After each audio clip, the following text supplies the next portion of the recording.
Le principe de primauté du droit de l'Union européenne ou l'arrêt Costa. L'arrêt rendu le 15 juillet 1964 par la Cour de justice de l'Union européenne dans l'affaire Flaminio Costa contre Enel. Ente Nazionale per l'Energia Elettrica. Mangez bouger, mangez 5 fruits et légumes par jour.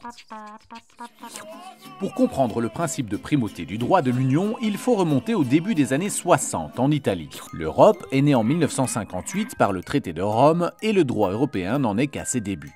En 1962, l'Italie décide de nationaliser la production et la distribution d'électricité. Elle regroupe les diverses entreprises privées électriques au sein de la société Enel.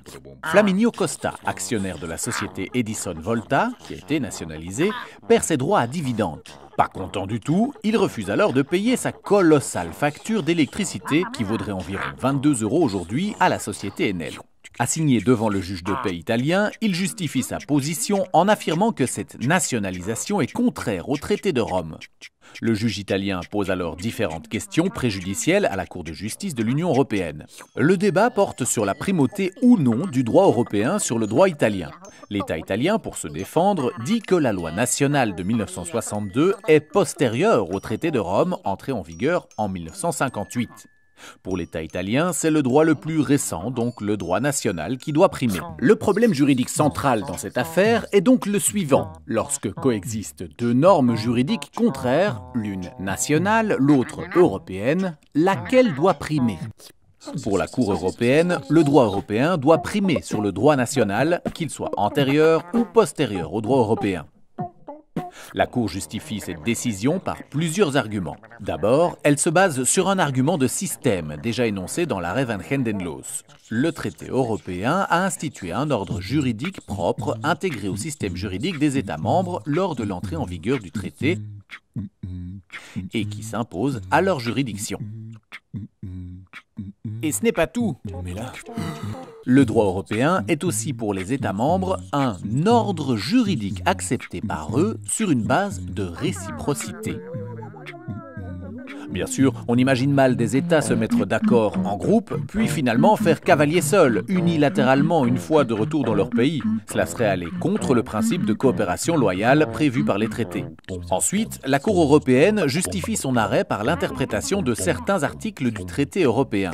Premièrement, si la loi nationale primait, chaque État pourrait adopter des législations différentes. Chaque citoyen européen serait donc traité différemment en fonction de sa nationalité, ce qui est interdit par l'article 18 du traité. Deuxièmement, si la loi nationale primait, le principe selon lequel les règlements sont obligatoires n'aurait plus de valeur. En effet, une loi nationale pourrait annihiler tous les effets d'un règlement européen. Il est donc important de garantir la primauté du droit européen. Pour la petite histoire, en ce qui concerne le procès de M. Costa, il a dû la payer, sa facture de 22 €, car la loi italienne n'a pas été considérée comme contraire au droit européen.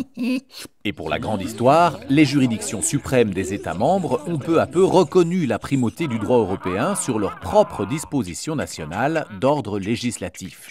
Ainsi, en Belgique, le principe de primauté du droit européen a été reconnu par la Cour de cassation dans l'affaire Fromagerie franco-suisse Le Ski de 1971. L'arrêt Costa est le plus fondamental du droit européen, car il marque explicitement que le droit européen prévaut sur le droit national. Effet direct et primauté du droit européen sont les deux arguments de force du droit européen. Ce sont eux qui lui donnent toute sa puissance. Notons enfin que ce sont les juges et non pas les États membres qui ont donné cette orientation politique, puisque ni le principe d'effet direct, ni le principe de primauté n'étaient explicitement inscrits dans les traités au départ.